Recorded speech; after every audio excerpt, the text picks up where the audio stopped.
Okay, so hi, Alison. How are you doing this morning? Hi, I'm doing really well. It's lovely to see you. Yeah, you too, you too.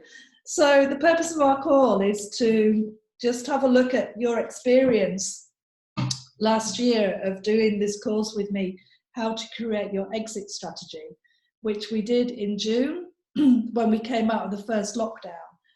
Excuse me. And you were doing classes with me, having had a break for years, really. So you're a previous client, and we see each other sometimes at retreats on a, again, infrequent basis.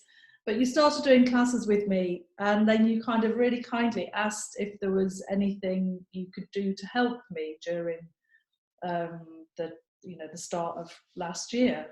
And I said, well, Alison, quite honestly, you are one of my greatest champions. You always support me, you always recommend me, and that's really, really great. And then I just thought, well, I think I'll just suggest this and see what she thinks. So I said, well, I'm doing this course that I'm going to run online, and it's about how to really work with goals and intentions, and how to create your life, how you want it to look and feel as we come out of lockdown, looking back on the things that we've learned about ourselves, and maybe do a review.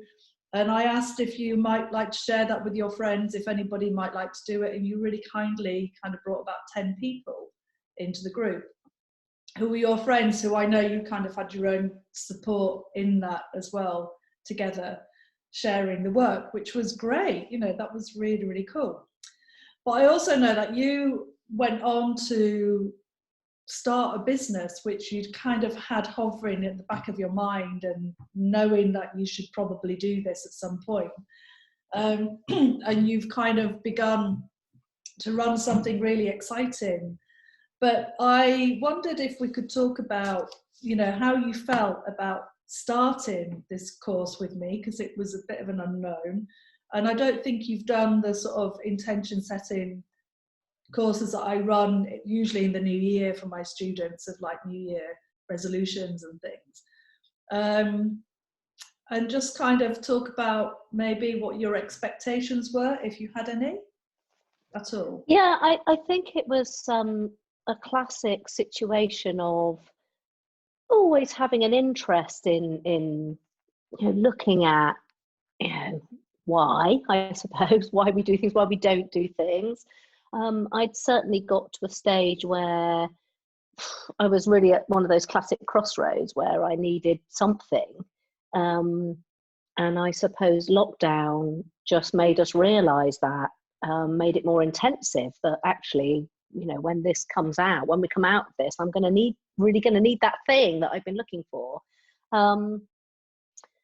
I didn't know what to expect at all, I must say. And I was actually really surprised with my lovely friends when I asked them. I almost expected most of them to say, no, it's not really my thing. But I was amazed that the majority of them said, oh, yes, please, I'd love to do that. Because I think we all know that actually someone else reaching out and saying, I can help you is amazing. So completely didn't know what to expect, I must say. I didn't know where it was going to go. Obviously, knowing you and knowing a little bit about your wisdom over the years made me realise that you were the woman for the job, if you like, if I was going to embark on this. So yeah, I wasn't really sure what to expect. Okay, so you kind of went, yeah, let's go along with it. So the difference between kind of making New Year's resolutions, if you like, and kind of when we kind of say, okay, this is what I'm going to do this year, or maybe when we were coming out of that first lockdown, if we can kind of remember that, so unique to us. And there was, a lot of people saying, I'd really like to keep something from this time. Often it was like the quietness, the time to reflect, the not rushing around so much, being able to spend more time with our families, cooking, listening to birds sing, doing gardening, having more reflective time. And often what we do is when we set goals, like I'm going to use the New Year intention because that's one that we can all relate to, is usually by Easter we've fallen off the wagon. You know, and we've gone like, oh yeah, another year's gone by. I said I was going to lose some weight and stop smoking and save more money, or you know, whatever that might be. And then, you know, then we do it again. So the nature of the work that I do is trying to set kind of realistic goals and then work with intentions. So you create the intention to achieve the goal. And that's often where people go like, what's the difference between an intention and a goal? And go, well, the goal is like your New Year's resolution. And then the intentions are the steps that you're going to take to sort of achieve that. And that way it makes it sustainable. And it's often simply tweaking habits. I was talking about this as a yoga teacher, you know, it's often turn your foot a different way and you'll probably help your back. Not necessarily in a yoga pose, we're talking about daily life. So there's like little things that you can do, little practices that you can do. And sometimes it is as simple as just taking a few moments every day to just think about it, to reconnect to the goal, and then structure the intentions into your life, because that's where we often fail. It's just like you can't just leap from A to B. That's, you know, crazy. You've got to do the other stuff in life. Amazingly, taking the course and doing the course is the first stage of that, and that in itself was potentially a little bit tricky to actually allow yourself the time each day to set aside. But it felt really good right from the start. It was like, no, I'm going to do this. I've told everyone I'm doing it. This is my little, you know, time. And, you know, I set myself up somewhere I would do that as well. And so giving myself a little corner, you know, my own little space. And I know others did the same thing. And I think that was really powerful in itself, just literally doing the course, giving yourself the commitment, you know, allowing yourself, saying this is important, I'm giving this to me. It was amazing. I didn't realize how powerful just that would be, just literally doing the course. Yeah, so that this word power, empowering, we are empowering ourselves by making a positive decision for ourselves. And it's not selfish. And most of my work is with women, and you know, we're all guilty of going family demands, work demands, you know, doing things for other people, you know, not really spending enough time on ourselves, because that's often seen as being selfish. You know, like, you know, I've had it said to me, oh, you know, you and your yoga. Not my yoga. It's been around forever.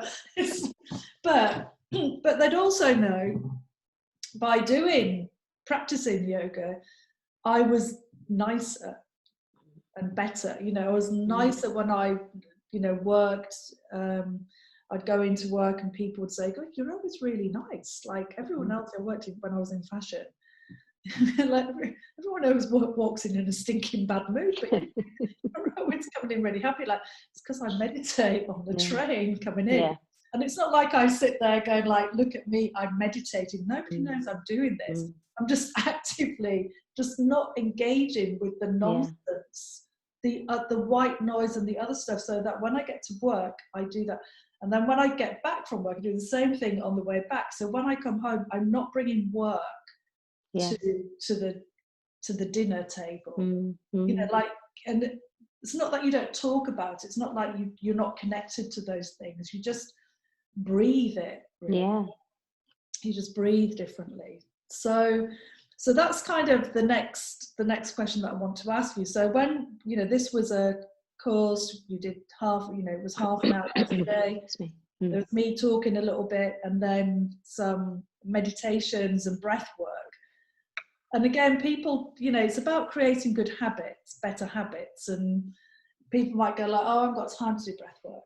And like I've just said, you know, like I did it on the tube going to work, and I did it on the way back. It was a good use of my time just when I could be just really stressing about what the day was going to have once I got to work, and what home would be like when I got home as well. So, yeah. So we're always in this projection mode, aren't we? We're going like, oh my God.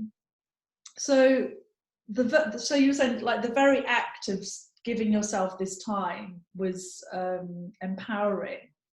So I just wondered how you felt about, you know, actually taking a little bit more time when you then had to do the breathing exercises, because they're there to help us overcome overwhelm.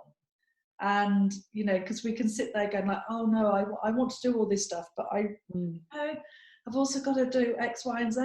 And so just kind of taking a little bit more time. I think in a way that was sort of what was magic about it, because I've always been a list maker, and so I've always had an enormous list. But I know that when I'm at my most productive, I have a small list. I think about it in the morning and I write down the 2 or 3 things that I really would quite like to get done that day, and maybe add a couple of extra things just in case I'm a bit productive and I can go on and I try and throw in a thing I don't really enjoy very much just to get a chore out the way. But actually at my least productive, I have a list that's just pages and pages and pages, and it's just overwhelming. And so I've always been someone to have that little list, but the difference with when I was doing the course with you was that effectively I was doing a list. I was doing a list of the things that mattered. I was setting my intentions. I was thinking about my goals and you know what I wanted to do and what inspired me. But then after that, taking some time to breathe and sit and let it sink in, and let you think about it and allow your body time to process it. And you know, I suppose it goes back to the days of when I did yoga with you, and this idea that when you first start doing yoga and you have that relaxation bit at the end, it's nice, particularly if you found it a bit of a tough class, but actually it's not about resting, it's about letting it all soak in and just allowing yourself that bit of peace, that lovely peaceful moment. And so for me, the physical breathing and the exercises that you were giving us were just, you know, literally it was that pathway between having the list to do and getting a step towards achieving it. And so, you know, it was great, really great. That's amazing. Really, really lovely to hear, you know, to hear you articulate it clearly, you know, because I think sometimes we can get a bit involved, especially as yoga teachers. I do try to avoid this, what I call yoga waffle. There's a lot of confetti speak and positive blah blah. You know, so you know, I do believe it has to have authenticity. You have to speak your authentic voice, and it might not be a conventional one or the one that's expected, I guess. So cool. So making progress here. This is great. So you're kind of moving forwards, and some of the things that I talk about is, as we make a list, we kind of break it down to small bite-sized chunks. So you go like, okay, so you've kind of already said that the smaller the list, the more achievable it is. And also that's then really empowering, isn't it? We go like, yeah, I can do this. And even break down if it's just one thing, break that down into 3 steps. But what I ask you to do is look at the, you know, different stages of life. So of our day, not of our life. That's like that's a whole new chapter. I don't know. I don't even think that's possible. But to so to sort of go like, okay, there's 3 things. It's like self-care. You know, write 3 things that you're going to do for self-care. Then thinking about your goal, you know, like the other things, you know, what are you going to do for your family? What are you going to do for the bigger scheme of things? And what are you going to do for yourself? And kind of, so there's always, you know, you could just choose one thing from each of those, but try and keep them in your life so we don't get too, again, overwhelmed. And also kind of tunnel vision, to go like to everybody, do you know what? I can't talk to you now because I'm only doing this. Like, when it's not possible to do that, and it's not fair on our families. You know, it's I agree. We haven't got any commitments, but most of us do have other commitments. So, so making time. So that kind of moves on to where you kind of got to, because also in this is there's purpose. You know, and I think that's kind of what you were saying at the beginning. It's just like just being aware of, you'd come to a point in your life where you felt, you know, you needed, or, you know, you could see a need for a different shift in perspective around purpose. So when you had that moment, were you aware of what you could do to change or to move, or did you just sit quietly and wait for the thing to come to you? Just kind of wondered if you had. Oh, that's almost quite a big question. I don't quite know how to answer it. I think in a more general way, it highlighted to me the things I knew that were already holding me back from whatever. And I think it empowered me, and I think that word perhaps gets used too much, but it really does empower you to, I think several things happen, and this is almost like the whole course in a nutshell rather than one element of it, and we might have to potentially come back.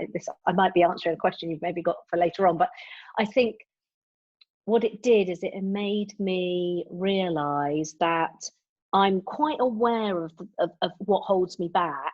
I think I know the things I avoid, and I know I don't often want to face the challenges, whether they be actual physical challenges or emotional challenges.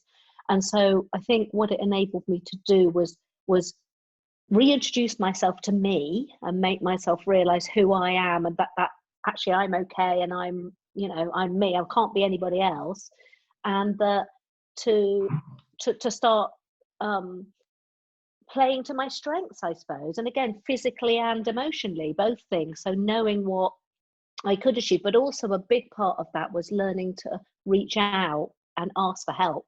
And you were a big person, you're a big part of that, encouraging me through the course, but actually out the other side of the course as well, and helping me with physical things, and also they were also emotional things, because they were things I was a bit frightened of doing. So yeah, I'm not sure if that answers the question. And again, beautifully put, really, really beautifully put, because I think that's what most of us are too scared to say. This, the overwhelm, the ability to kind of lean into what you already know and who you already are. That takes a lot of self-awareness, because again, we're often on this track of just doing, getting through the day, doing stuff for other people, be it in work, family dynamics, whatever that might be. We're really good at doing that. We often put we do this thing of like, our self gets so suppressed so long, and then you have moments go like, oh my God, I'd forgotten about that part of myself, because I've not looked at it. And that's it. You've hit the nail on the head. I think for me, that was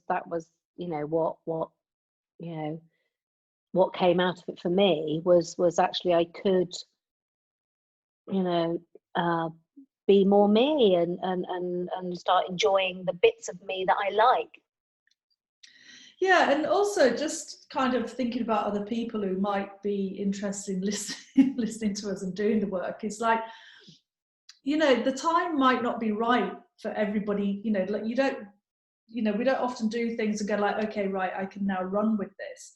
For some people, it might be a case of like, yeah, I know this about myself, and I know that this is what I want to do, but for now I need to just park it.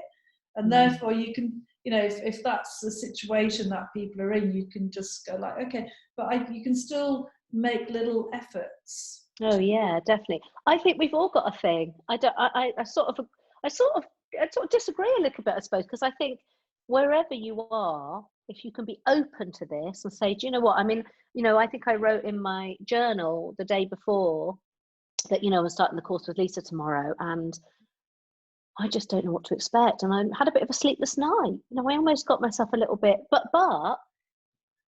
it didn't matter. It didn't, that doesn't matter. It just felt like, even if you weren't ready to make adjustments or embrace what you need,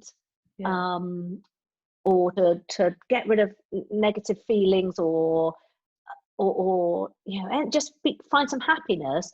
There's something to be had in there, because even if you're not ready for all of those things, it gets your brain working. It gets you thinking about those things. And if it doesn't really matter if it doesn't happen, something will happen.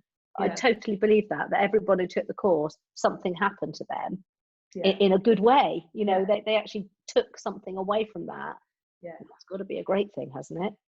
Absolutely. Oh no, absolutely. I know when I started formalizing this work, as opposed to just doing it in a workshop around yoga poses, and I started sort of actually writing a plan and giving people information, the first thing that students said to me when they turned up with their, you know, their PDF, they kind of went, oh my God, this, like, you've sent me this. And I looked at it and thought, shit. It's like, you're just going to do some yoga and you'll just say fluffy words. Well, you know, I'm a bit fed up with doing that, really, because equally I can't stay in my in this container either. You know, like I know, you know, like I've got so much more to give, so I have to find these different ways to sort of to help people, you know, shake out of the. And I think we're all guilty of sort of putting labels on what you do and totally misunderstanding it, because, you know, I maybe was in that camp a bit myself. It was a bit like, I'll do it because I love what Lisa has to say and I love her wisdom, and, you know, all those, if you like, the fluffy bits, which were the great bits, which, you know, I think actually made me a much better person, made me cope a lot better with things, made me a kinder person. You often used to talk about kindness in a really great way. And a time when I was living in London and, you know, battling through people and perhaps not being as kind as I should have been, just making my way to work and back every day. And just generally battling with life. But I just remember those little bits of wisdom that you used to share with us in the yoga classes, and it definitely makes a difference. And so, you know, I wasn't surprised when I started getting into the course how good it was. I didn't doubt that, but I think, you know, we just don't know what it is, and we you know, we label it ourselves and say, well, that's really not for me because that's all a bit hairy fairy and it's all, you know, it's all a bit yoga, you know, and actually it isn't. It's all about yourself and life and happiness and, you know, all of those things that really matter. And you're absolutely right. There's no doubt it makes a huge difference to the people we love as well, and our relationships and our working life and absolutely everything. It's, you know, it's fabulous. Well, this is all really cool. So I want to kind of draw it to a bit of a close. So the big thing is, like, I know you went on to do something really amazing. I also knew you were, it's not like I didn't think, oh, Alison, she's so capable of that. It was like you were doing it already. You were already doing most of it. And then you did that thing that we've just talked about of reaching out for help, admitting the places that you don't feel very strong or you didn't feel very strong in. Mm-hmm. And then people came to your help. Yeah, amazing. Offered you the support that you needed just to get you over that. Because I was open to it. Because of that, it made me open to, you know, not being an island, to saying, hey, you know, I need some help here, and you know, it was amazing. So do you want to just talk a little bit about that, about what happened, what you did, and perhaps more about, you know, how you felt about it? Did it feel, you know, I remember being with you and sort of saying, look, let me just help you do this. And I do remember you being, you know, it's almost like you shrink. We all do this. We shrink together. Oh no, I'm scared. It's all kind of like that. Are we laughing about it now? But no, absolutely. I was scared. Yeah. And when you look at, when, I mean, you might say what it is. It's now not that, you know, it's nothing to be scared of. So and again, the thing is, to someone else, like I was saying to you, Alison, that's no big deal. I can do that. For just give me. It was a confidence thing. So, I mean, you know, people might be interested that the thing we're talking about is that my general fear of using an online facility or social media, really, and just being, you know, a bit scared of operating professionally, I suppose, of business or having, you know, having this shop. I have a vintage online shop, which is what we're talking about. And you effectively completely held my hand. You basically did it for me. You set it all up and went, here we go, this is how it works. And something really as simple, and it wasn't simple to me at all, but obviously it was a relatively simple, but you invested some time in it, and you were kind enough to see that actually if you got me up and running, I probably would just be able to do it myself. You had the faith in me. But it comes down to, it's confidence. It's all about confidence. And most people would say to me, I had a conversation with my two sisters, one who lives abroad and one who lives down south, and we had a Zoom conversation, and I was saying something about how the business has given me a huge amount of extra confidence, and my age as well, maturity, and just where I am now, I just feel like in quite a good place, and it's given me my voice again, I think, in many ways. And they both laughed and said, oh my God, we'd never thought of you as someone who's lacking confidence. But that's a really funny thing, isn't it? This whole idea about how we see people and how we don't often know how people are feeling. We don't know where anyone is at any one time, unless we talk about it, unless we share it, and unless we sort of think about it ourselves and try and help ourselves as well. So, what it's given me as a time of not having had a proper job or worked for many years, being based in the home, bringing up my son, doing a big renovation on the house that we currently live in. And that was my job, which wasn't really a proper job. It wasn't like I had to really have a business up and running or have a face of a business. And then suddenly, it had to get a little bit professional again. And I had to have the confidence to know that I had the ability to do that. Mentally and physically, you helped me with both of those enormously. The physical, you literally said, look, this is how it does. I've set it all up for you. Here we go. And you literally, and I was like, oh, okay. And it's great. At the moment when I was thinking, I'm asking her for a bank account details. I'm like, yeah, here it is. Like, my husband's a financial advisor. He's saying, don't give her all that information. I trust you with my life. Absolutely, I do. Yeah. But again, that's the thing, isn't it? It's a trust, isn't it? Again, like, do we, asking for help is a big one. So I know you asked other people as well who've been really instrumental. It wasn't just me. You did reach out to people who really do know more about the way that you're selling. And hats off to you, Alison. I love I only go on Instagram to look at what you're selling. And it's like, oh my gosh, she's got, and I that I check in with you to find out where you've been auction hunting and the stuff that you get, and that I know was always in you. That is who you are anyway. You already had this, you had the stuff because that's what you do. Yeah. You can do that, and the things that you talked about, the detail about the business and how you wanted it to run, and I love that you're really like, you've put that at the front of your business, like these are my ethics, these are my values. Yes. And that came directly from the course, because I'd already, I had that. Of course I had it.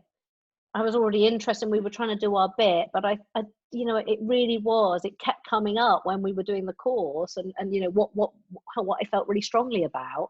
And I thought, well, if I'm going to do a business, and the business really is based on recycling anyway, it's finding vintage treasures and finding someone else who'll love them all over again.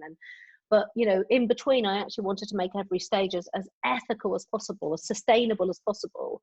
I didn't want to just do a business just to make money. It wasn't a business really about making money. It was a business about love and passion, and yes, making a bit of money at the end of the day. That is a little bit of what it's about, but it's really not top of the list.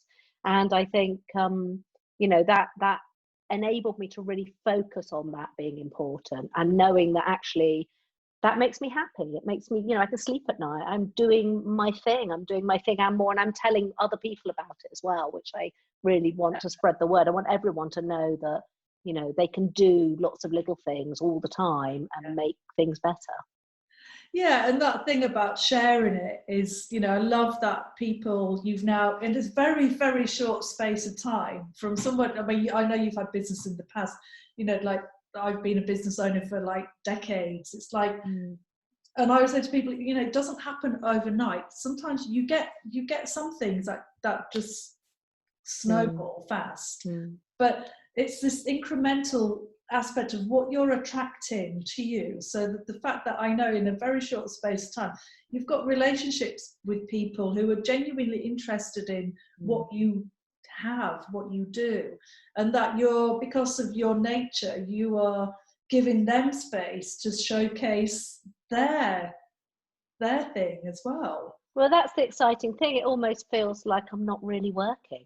You know, I've got this lovely job, I've got this lovely business where, you know, what I never thought I would really have that. I mean, I've had business in the past which I've enjoyed, but this really does feel like great fun all the time. And it's, you know, it is hard work at times. You know, you physically have to do some work in order to make it happen. I mean, that's but what actually, it's always good fun. Yeah. You know, there has to be some skin in the game when people go, yeah, I really want to do that. But it's, you know, they look at the costs. So yes, there are costs involved. Yeah. And you have to, you know, you've got to do that. But it's like, you know, you do have to get up. Yeah. You do. And then you also have to do the other things like self-care. You still have to do the school run. You still have to sort of, you know, things you don't necessarily have to do, but, you know, you still want to, you know, have well, life goes on, you know. I can't just be running my business. You're right, life goes on too, and so it is all about that as well, and making sure that I'm taking the time to, you know, do a bit of yoga in the morning or go out for a walk, and all the stuff that's going to be, you know, is so important to all of us. You know, we've got to keep doing that. So yeah, I think it's yeah, I'm amazed. I'm amazed at how it's turned into a, you know, a fully fledged, you know, busy business straight away. But it's great because I'm totally in control of it, and that's brilliant. And that's really, you know, there's nothing else to say, Alison, because, you know, if we can say to people, look, this is like half an hour of your day for 7 days, and this is you are, you know, this lovely sort of I don't even know what the right word is. I don't want to say products of it, because you're not. But, you know, to be a product, I don't mind. This is where you've got to. This is, you know, and if this is a vessel to sort of help people to sort of get to that place, then it's one of many. But just before we finish, I do want to sort of say, because again, people might watch this and go, well, she just said she didn't really have to make money. She's not doing it for the money. Most people do have to make money. It's not that you don't make money. It's just this business doesn't need to make money in a way. It made it easier to get it up and running almost, because it's come from a passion. It's come from, you know, I remember years ago buying something from a guy at an antique fair, and him saying, you know, what do you like? And I was sort of saying, well, I like a bit of this. And at the time I was quite into collecting sort of 1970s Paul pottery, you know, really bright stuff. And he said, oh yeah, and so one day you'll be a dealer. And I said, oh no, I don't think that. I don't think I'd ever, you know, that won't ever happen. And so of course it does, because what happens is you just collect stuff you like. And so to a certain extent it was easier to get started, I suppose. I wasn't, because I already had stuff. There's an evolution in that, but I just kind of want to say to, you know, like when I started when I was kind of made that leap to becoming a full-time professional yoga teacher at a time when people didn't do yoga, but I'd got to a time in my life when, you know, when I knew I was in a very, very vulnerable position. I'd lost my job, my industry had changed completely, and I couldn't work as a designer any longer because I'd got divorced and had 2 very young children. One was still in nappies, you know. I'd also moved into a house with my then to-be ex-husband that was falling down. You know, it needed a new roof. It needed, you know, it needed a lot, a lot of money. And suddenly everything had gone. And I just remember people saying, what are you going to do? I don't know, but I keep being asked to teach yoga. So for now, that's what I'm going to do. And that was, you know, 20 years ago. Yeah. But like you, I'd got, it wasn't just I then on that day went, well, I'll just become a teacher. You know, I did 10 years of previous experience and also balancing all of it together, balancing you know, family life, children, having babies, studying, working, being ambitious, you know, achieving, all of that. I look back on the whole, you know, all of my life and think, I don't know how I did it. I just don't know how that happened. But you know, to kind of, so you know, I live this. I live it, and now there's more tools to kind of be able to structure it, instead of saying, oh yeah, I just had, you know, I have this idea. It was never really an idea, like what you're saying. It's just like there's an evolution behind everything, you know. Yes. There's and so wherever you start from, that's your starting point, but it might not necessarily be, you know, it's not always the route to the destination, isn't it? You know, in education, the things that we study aren't necessarily the things that we go on to do, but they absolutely absolutely investing the time, you know, knowing when we're out of balance and making changes accordingly. That's really, you know, that's what it's all about. So it's just really lovely when you do see success, you know, like it doesn't even have to be that success is something that we can measure and be materialist, but if you're happy in what and that is it. Really. Absolutely, it's more than that. It's a bit of a lifestyle for me, really. I love it. You know, I even at the weekends I think, oh, I must just pop out and sort out a bit of that stock, or we must have a look at see what's coming up in the auction next month, or you know. And it's great. It's great, and we're all enjoying it. I must say, both husband and son also quite enjoy the quirky madness of it as well. They never quite know they never quite know what they're going to come home to, and they open up the front door and there's like got boxes of stuff. They don't no idea. I sometimes don't know what's really in there, but that's part of the fun. So yeah, just treasure hunting really is what I'm doing. Excellent. So well, we'll leave it there, because life, you know, it's always about treasure hunting, really, isn't it? Yeah, absolutely. the love is a treasure in the beneath the battlefield is one of my lovely quotes from